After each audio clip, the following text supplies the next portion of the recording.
While there is clearly a preference for light skin color in almost all sections of Indian society, it is difficult to say exactly how far this preference influences social action. The most concrete expression of it is to be found in the choice of marriage partners.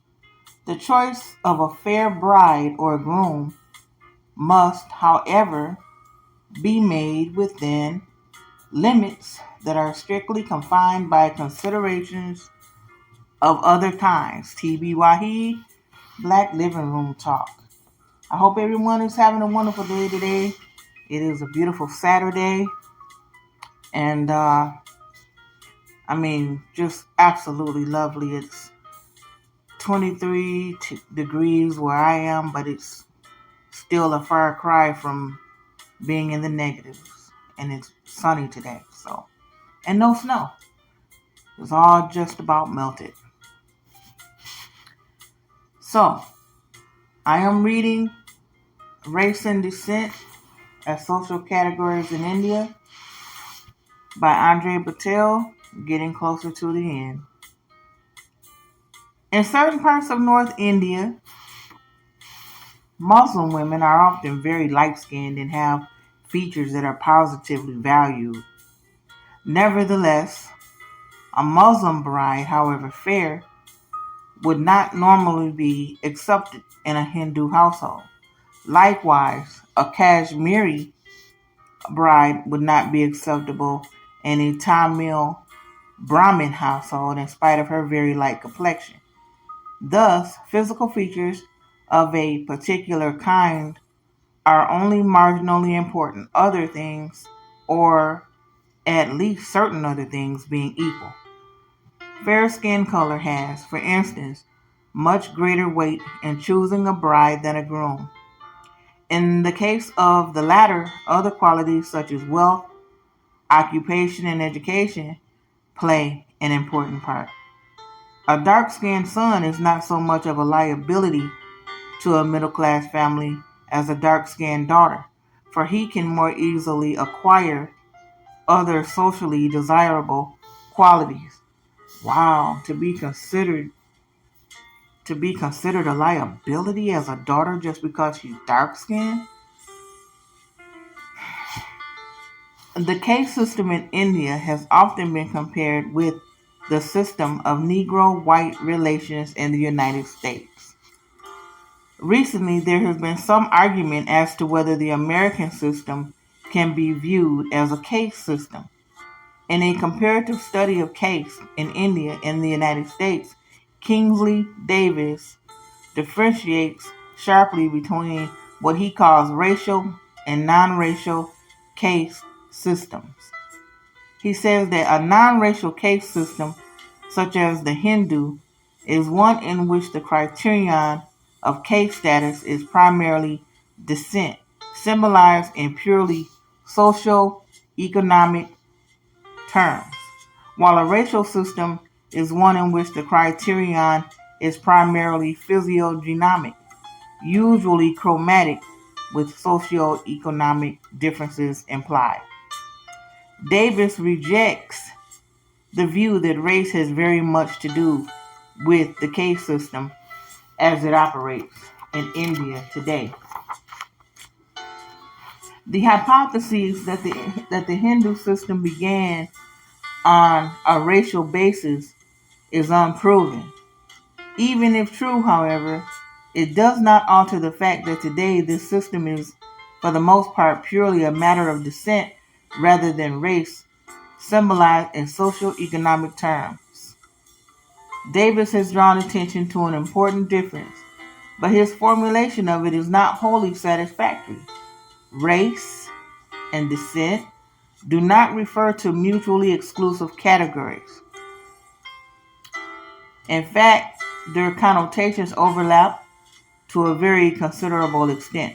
One can argue that descent is a social category, whereas race is a biological category.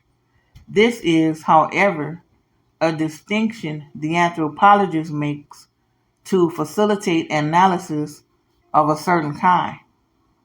It is not clear how much such a distinction helps in the analysis of native categories of thought in which both descent and race are socially defined. The ideas of descent and race are inseparably combined in the concept of jati. Although the word jati is understood by most Western sociologists to mean caste, it often has a much wider connotation in the Bengali language and in some other North Indian languages as well. It not only signifies caste but also comes closer to the meaning of race than perhaps any other word in popular usage. Basic to both race and caste is the idea of common descent, from which, in fact, the Sanskrit word jati derives its root meaning. This word is applied not only to race and caste, but to practically every closed group, such as a linguistic or religious community that is believed to be based, however loosely, on common descent. Anthropologists have in recent years made significant advances in the understanding of social structures through the analysis of the meanings of indigenous category words. Evans Pritchard's analysis of the Trobriand word taboo offer cases in point. Let me say that again. Evans Pritchard's analysis of the New Air word for spirit, which is spelled Nuer, and Leach's analysis of the word Trobriand word taboo offer cases in point. The term jati is a basic category word in most of the Indian languages, and analysis of its different meanings and their relationships is likely to offer certain valuable insights into the principles of Indian social structure. The caste system evinces several levels of differentiation to those who participate in it. These levels have something basic in common. The idea of community attaches to them all, although not with the same degree of intensity. Consequently, the word jati and frequently the English term caste is, according to the context, applied to a group of case, a case, a subcase, or a subdivision of a subcase. The term jati may even be extended to cover the entire Hindu community when it is viewed as a unit in opposition to other units of a like order. In Bengal, for instance, it is common to use the word jati, or rather the colloquial form jat, to differentiate not only between Brahmins and Shudras, but also between Hindus, Muslims, and Christians. In one important case, the difference between Hindus and Muslims is of the same kind as that between Brahmins and Shudras, or between various sections of Shudras. Hindus and Muslims, or Christians, together form a system that is not very different from the caste system. The idea of jati provides a clue to the understanding of the similarities between the two. A person who has lived in a multi-caste Hindu village in, say, Tamil Nadu will be struck by the many features that this village shares in common with the composite Hindu-Muslim villages still found in many districts of Bengal. In a Tamil village, Brahmins and non-Brahmins live in separate residential areas. Each unit is differentiated from the other by certain peculiarities of dress, food, speech, and ritual, and each generates a feeling of community.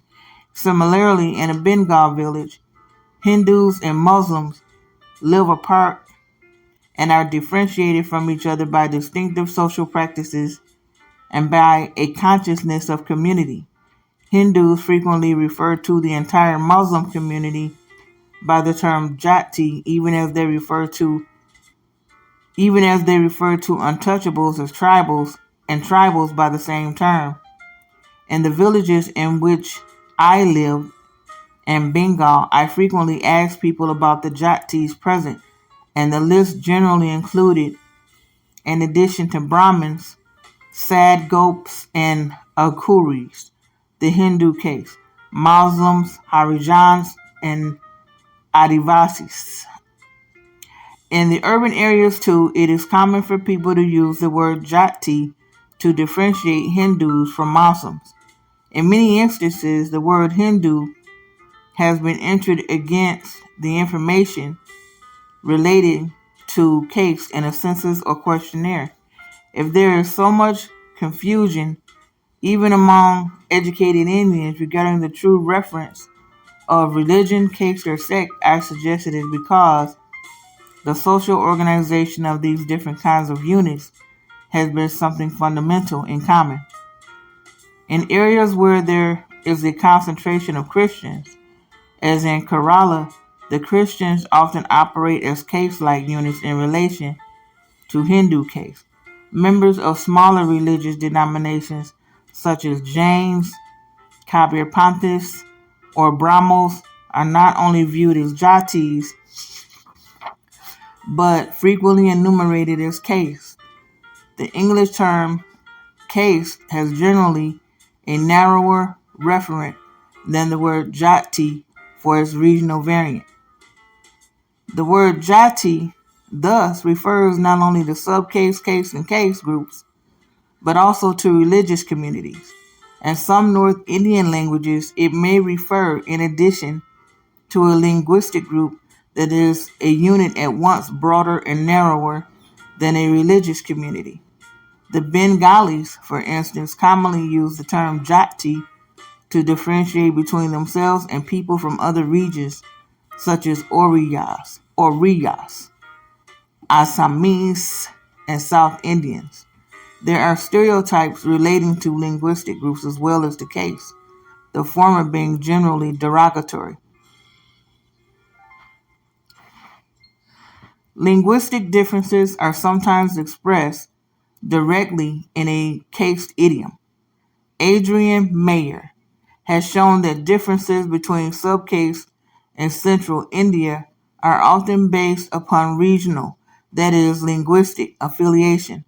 Subcastes are mostly based on provincial distinction. They will be the Malwi, the Gujarati, or the Mewari subcase, coming from the parts of India bearing these names. Throughout peninsular India, the principal cleavages among Brahmins derive from two factors: sectarian affiliation and linguistic origin. An immigrant group that comes from a different linguistic region is generally fitted in the local society, but the fact that it is of a separate stock is never entirely lost sight of. The word Jati may thus be applied to units based on race, language, and religion as well as to caste in the narrower sense of the term. These different kinds of identity are easily confused, as is illustrated by a common remark I used to hear in Bengal where I grew up. It would be said of a person, "He is not a Bengali, he is a Muslim or Christian." The speaker was, of course, a Bengali Hindu, and the person spoken about a Bengali born in a different religious community. The remark illustrates that in certain contexts, the Bengali Hindu views himself as the Bengali par excellence, and others as being different. It does not mean that he cannot, in other contexts, view the Bengali Muslim as being of the same stock as he himself. Differences in religion, language, and caste give rise to tensions and conflicts of various kinds. A noticeable feature of recent Indian politics is the predominance of what is generally referred to as communalism. Communal politics has many forms. One or another of which has been ascendant at different times. In its original use, the term signified primarily the politics of religious communities and of Hindu-Muslim relations in particular. Later, the meaning was extended to cover regionalism, casteism, and tribalism. When I'm saying Muslim, I'm not, it's spelled Moslem in this book. Many Indians would deny the primacy of the communal element in Indian politics and argue instead that communalism, whatever its form, can be readily reduced to more basic economic conflicts. Communalism was no doubt heightened by the manner in which the British transferred power to the Indians, but its structural basis had deep roots in Indian society. The record of the conflict between Hindus and Muslims from the creation of the Muslim League in 1906 through the violence and bloodshed of 1946 to 1947 to the partition of the country in 1947 is too well known to bear detailed repetition. The one point that requires emphasis here is that the Muslim League, basing its political program on the two nation theory, maintained that Hindus and Muslims were different by religion, culture, and race. They consequently urged that the only rational course the British could adopt before leaving was to divide the country between the Hindus and the Muslims. The Indian National Congress under Gandhi, on the other hand, maintained that Hindus and Muslims formed inseparable parts of a single community and that partition would be suicidal to both. Now, they did interchange Muslim, the Muslim League, and then Muslims. I to differentiate between the two. The Muslim League, basing its political program on the two nation theory, maintained that Hindus and Muslims, Moslems, were different by religion, culture, and race. So that's how they differentiate the two. And so I don't know. I don't think I'm going to go any further than that today with that part. So the next part to get in is going to get in. Well, let me read this last part. So it said that the Indian National Congress under Gandhi, on the other hand, maintained that Hindus and Muslims formed inseparable parts of a single community and that partition would be suicidal to both. That the Muslim League, Muslim, finally won its case and the country was partitioned does not, of course, prove the objective validity of its claims as against those of the Congress. Still, the events that took place in the country just before and after its partition do show how powerfully men can be moved by appeals to community, blood, a common way of life, and a common destiny.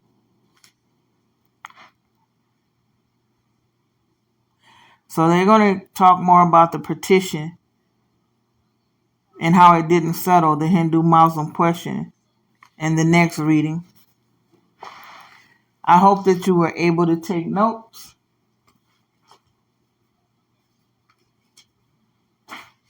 and so that you can do your own research. And after I get done with this part, race and descent and social categories in India, we're going to be going into um, Color in Northern Africa by Leon Carl Brown. Color in Northern Africa by Leon Carl Brown.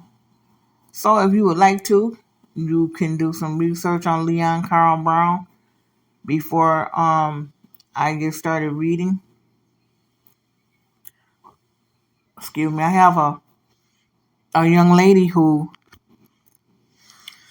listens, and she has taken notes, and she likes to have